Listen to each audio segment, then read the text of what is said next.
My name is Carter Beck, and this is our podcast, GEC Important Talks, a podcast series brought to you by the team at Global Education Connection. We are a nonprofit whose mission is to provide educational material and art supplies to children around the world that have been affected by conflict and natural disaster. As part of this podcast series, we want to talk about important issues that you might not have heard about.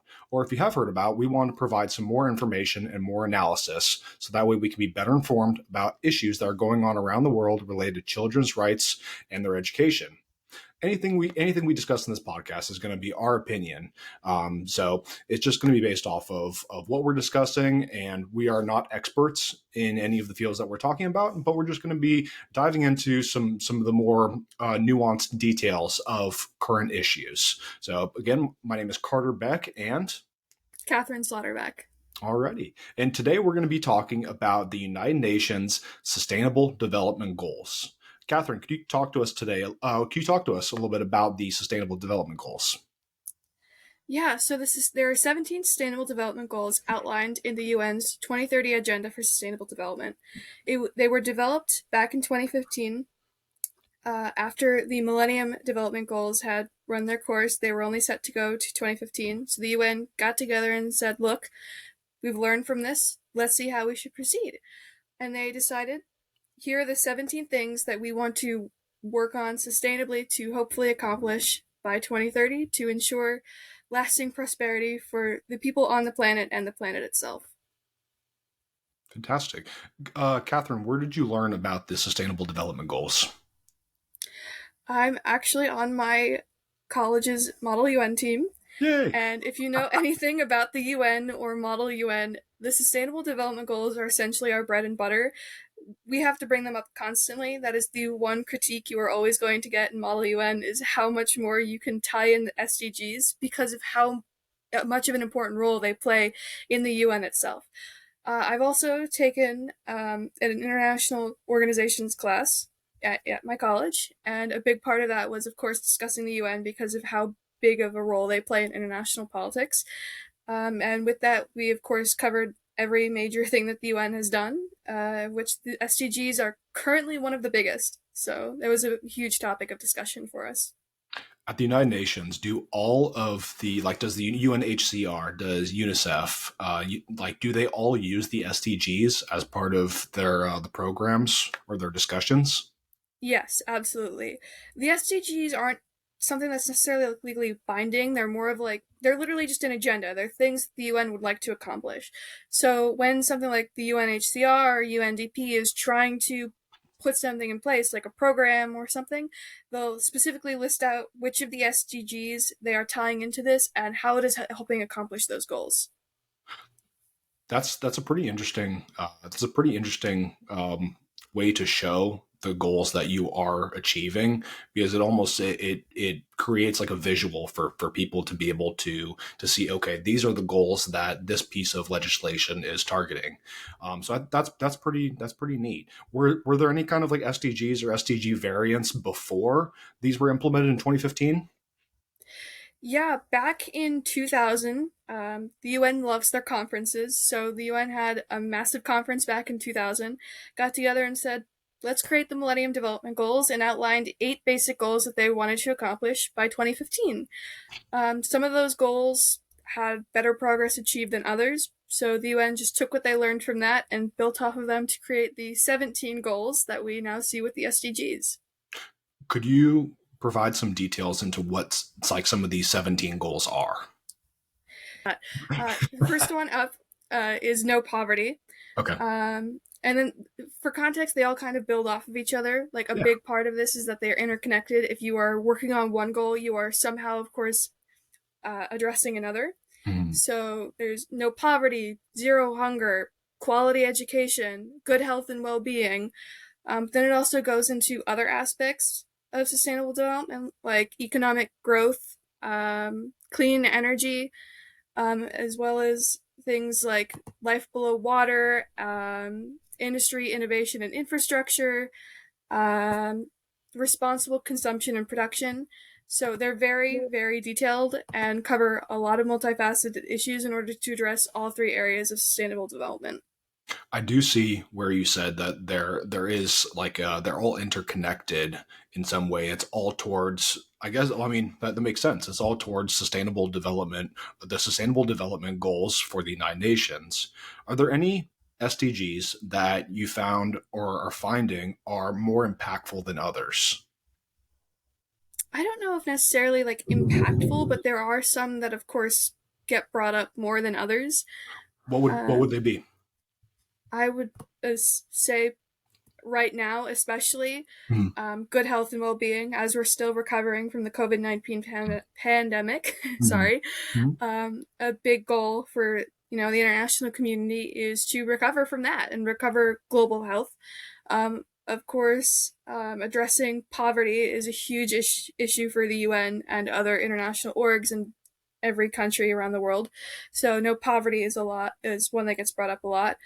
And then, of course, things like zero hunger, quality education, these are just things that people are more inclined to focus on. Hmm. And then, of course, as we're working more proactively towards addressing climate change, climate action, and things like life below water and life on land get brought up as well. I can see where some of these SDGs would be more important, I think, based off of geographic area. So, like an emphasis on clean water and sanitation, that might be geared more towards an area that's focusing on their development and alleviating poverty. I can see where some of these might be more important in some areas of the world than others, but legislation might be different for each of those different places. Yeah. So let's see. Sorry, what was that? And that's another thing with the goals is that they're not like there's no specific way you have to address them. It's left very open ended for domestic governments to take them and do with them how they best see will best address the issues within their country. Of Mhm. course, there are targets that the goals like want to meet and Mhm. indicators to measure how those goals are effectively being implemented globally, but there's no set way to do any of them, which leaves it with a lot of room for countries to implement them as they see fit. Could you provide a specific example of the implementation of a particular SDG or multiple SDGs in terms of like a piece of United Nations legislation or a program that's been implemented? Literally anything that's been done recently. Okay, so this is something that they're all trying to tie into. They're all trying to tie into Yes. the SDGs. This is something you cannot turn around in the UN without someone bringing up an SDG. Okay. They are always going to be mentioned. Like I said, it's essentially their bread and butter. If you want to do something in the UN, you mention an SDG because that's a great way of highlighting the 2030 agenda, and hopefully getting us back on track to, if not completing the goals by 2030, then at least making um, more proactive change for the better towards them. And I can see where this simplifies the goals. Where instead of saying this program is going to be improving the quality of education, instead you could just say this targets number 4 of our SDGs and also number 5 and subsequently 6. I can see where it would almost simplify the discussion of how can we best meet the sustainable development goals. So that's really interesting. So at the Yeah. point in 2030, are these goals going to be revised, or what do you think is going to be the plan? I'd imagine it'll be something similar to like how they address the Millennium Development Goals. The UN will, like I said, do what it does best and hold a giant conference where a bunch of important international leaders will get together and say, "Look, this is what we managed to accomplish with the SDGs. Mhm. How can we move forward to keep addressing these issues, but also take what we learned from how the SDGs were effectively implemented and work that into the next round of goals?" Because, like I said, they run out in 2030. Like when the agenda's up, the UN's going to have to do something. I'm not 100% sure if they can just extend it, but like I said, the UN loves its conferences, so they'll probably just get together again and create a new set of goals and a new agenda. When these sustainable development goals were created in 2015, do you think there could have been any improvements?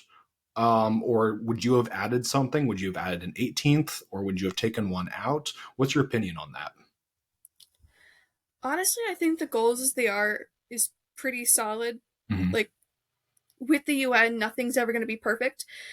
But what they managed to come up with is a solid set of 18 goals that proactively addresses all three areas of sustainable development, as well as encouraging partnership for the goals. That's literally the 17th work that the entire international community has to come together and work to address these issues as a global community, because something that affects one person here, like that's not just an isolated event. It has ripple effects and can affect everyone, as well as, highlighting the importance of strong institutions, because you need these strong institutions to make the proactive change that we need to adequately address these issues.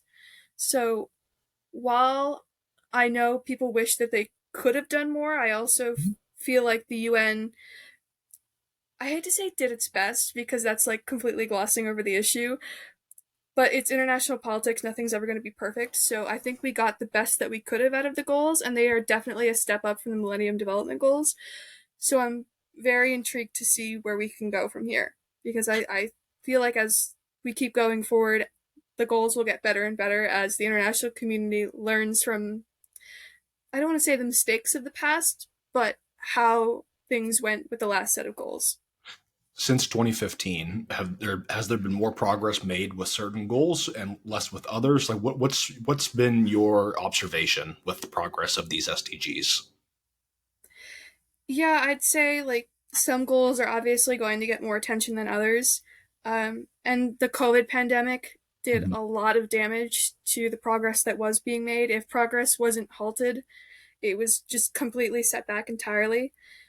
So, like, you wouldn't think about it, but life below water, we had been making progress for that. But with the single use, like, masks and stuff, so much pollution was created that it, like, completely destroyed any progress that had been made. So, yes, there are some goals that get more attention than others, and some that have had more progressive action done towards them. But that, in part, is just the nature of the goals. I'd say, like, some, like I said earlier, like climate action or good health, things like that are going to get more attention than something like affordable and clean energy. Mhm. So it's just the way things work, unfortunately. Yeah. Well, so I want to tie this into number 17 stands out to me because like we are a nonprofit, we're an international nonprofit organization. So like I want to be able to implement some of these SDGs into what we do as well. So how can organizations or NGOs utilize the SDGs to meet their goals as well, which are or the United Nations goals for sustainable development? Like I said, there's not like a clear answer for how everyone could implement the SDGs. Mhm. So just, I feel like looking at your organization and looking at the 17 targets and seeing which best suits you, you can use that to help guide your future progress, as well as your interactions with governments and with other international organizations. Like I said, this is like they're just an itemized list that the UN follows, that domestic governments are supposed to be following. But by using them, you can highlight the work that you're doing and the progress that can be made. Yeah, absolutely, I agree. And so, like with our nonprofit, for example, like we can tie in multiple like well a number of these SDGs like number 4 quality education, and also number 4 also impacts number 3 good health and well-being. That also impacts number 2 zero hunger because we know that education helps populations come out of poverty, which also reduces hunger. That takes care of number 1. So I can see where if you address one it could also impact another one. And so by like our nonprofit, for example, if we address number 4, I can see multiple instances where we can then be addressing other SDGs as well. So that's really interesting, and I think we'll definitely start incorporating that as well into our discussions and our goal setting. So with some of what the work that you've done at Model UN, do you see any areas where some countries might be more of the like the front runners in promoting the SDGs? I don't know if Model UN is necessarily like the best Hmm. guide for that, because Yeah. it's a bunch of college kids in doing political theater, essentially. Hmm. So, we all do our best, but of course, personal biases play into it. Um, and, the loudest person in the room might not be necessarily the strongest country. So, I wouldn't necessarily say that there's one that's championing them, Hmm. especially in Model UN, but even in the UN, like I'd say that of course, some countries are probably going to highlight certain SDGs over others.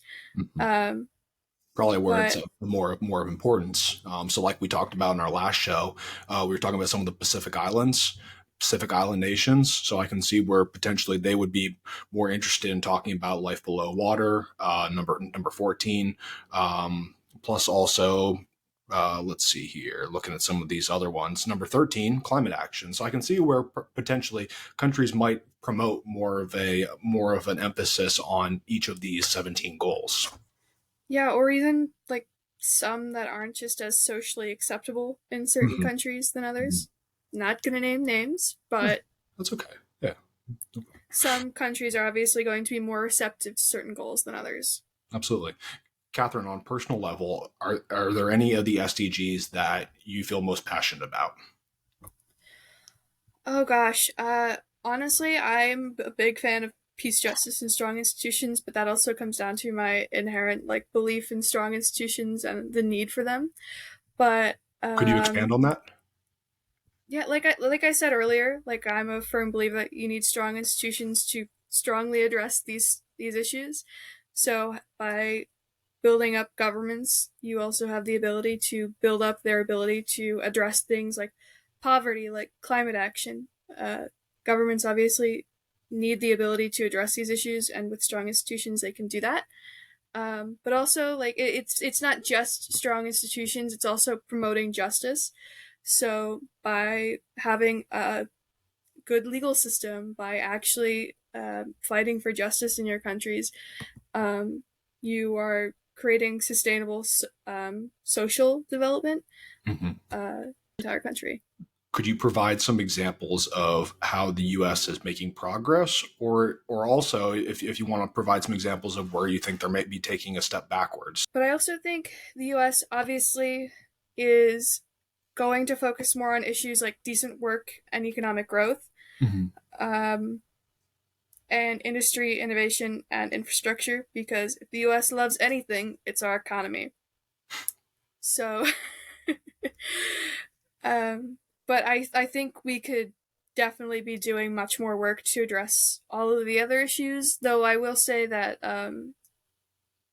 oh gosh, the bill from last summer, the Inflation Reduction Act, that Mhm. does a great job of addressing things like climate change. So I'm hopeful that we will be able to get more done. So Um, that would be, just in your opinion, the bill that was passed last summer would be a great example of taking a step forward in addressing the SDG number 16, which is peace, justice, and strong institutions. Is that correct? I don't know if it necessarily addresses that one, but I think Hmm. it definitely is a step in the right direction to address things like climate change and the climate action SDG. Um, because I'm not entirely sure if the Inflation Reduction Bill specifically addresses peace, justice, and strong institutions. Hmm. But that's something I no matter what, I think the U.S. could be making more progress on all of them. But Well, I I think what's think we interesting are about these, making some progress. yeah, I think what's great about these SDGs is way, like I said, visualize the goals. So not necessarily that you've already met the goals. I don't think any of the goals are actually, none of the goals are actually meant to be met 100%, but it's all meant towards making progress in each of these 17. So Yeah, it's not like you will reach a certain benchmark when you hit SDG number 5. I think it's just this is a these are all steps that we as a world want to be going towards in a particular direction. exactly. Yeah. Very cool. Very cool. Well, Kathryn, is there anything that you want to add about any of the SDGs? Any of your experience um, based off of your reading, your research, or even some of your work with Model UN, or even some of your professors? Is there anything you want to add about that? Just that I'm really excited to see how we will be able to go forward in not only their implementation but also building off of them in the future. They are such an important piece of international politics right now that I can't wait to see where we go from here. Well, I see that it looks like you have a pin on your shirt. I do. My Dr. Chasik, who is the faculty advisor for the Model UN team, bought the entire team the little SCG pin. It's the circle wheel with a little divisions representing each of the 17 goals. The UN also does sell other SDG pins. They actually have a whole kit with like one pin with each of the logos, so you can buy a whole set of 17. It's $50, and yes, I have debated buying it. However, it's like there are two wolves inside of me. One wolf wants to look really cool at Model UN and spend the $50, so then I'd have those really cool pins that only a couple people at the conferences have, and the other wolf recognizes that being cool at Model UN actually isn't that cool, and I don't want to spend $50 on a set of pins. They're currently duking it out, and I'm hoping I'll just ask for them for Christmas. So that Well, takes it off my shoulders. well, I would say that that Mall UN is very cool, just because that's of interest to me. So I would, It's pretty cool, but also like you sit in a conference room for 3 days, work doing 12-hour shifts essentially in really stuffy business clothes, and everyone's like, "Can we go home yet?" But also, I don't want this to ever end ever. yeah, So, absolutely, that's fun. Like that's great that you get that experience that you can do that in college. and it's so crazy because like I knew nothing about the UN when I signed up for the team. Like I knew nothing about international politics. I was purely a domestic person, and then my roommate, who's from Norway, like I just focused on domestic stuff. Like I wasn't really into like the international politics. Like I knew essentially nothing about it. And then my roommate, who is from Norway, went, "I'm putting in an application for the team. You should also do this." And I went, "I have nothing better to do." Did it, and now here I am, 2 years later, with an SDG pin, waiting to go to Germany in the fall to talking go about represent the United States. talking about the SDGs on our podcast. Yeah. Yeah. So it's crazy how much the night changes. Well, I think we'll wrap it up there. Do you have anything else you'd like to add? No, not really. I just Well, Kathryn, thank you for your insight. That was very informative, and thank you for providing just your knowledge about the SDGs, your opinions, plus some of your experience with working with the SDGs. So I really appreciate that. Thank you for that. Thank you for your insight. of So course. want to wrap it up today. Thank you so much to everyone for listening today. This is GEC Important Talks. This is our podcast brought to you by our nonprofit organization. Please feel free to go to our website or any of our social media platforms where you can interact with us and learn more about what we're doing.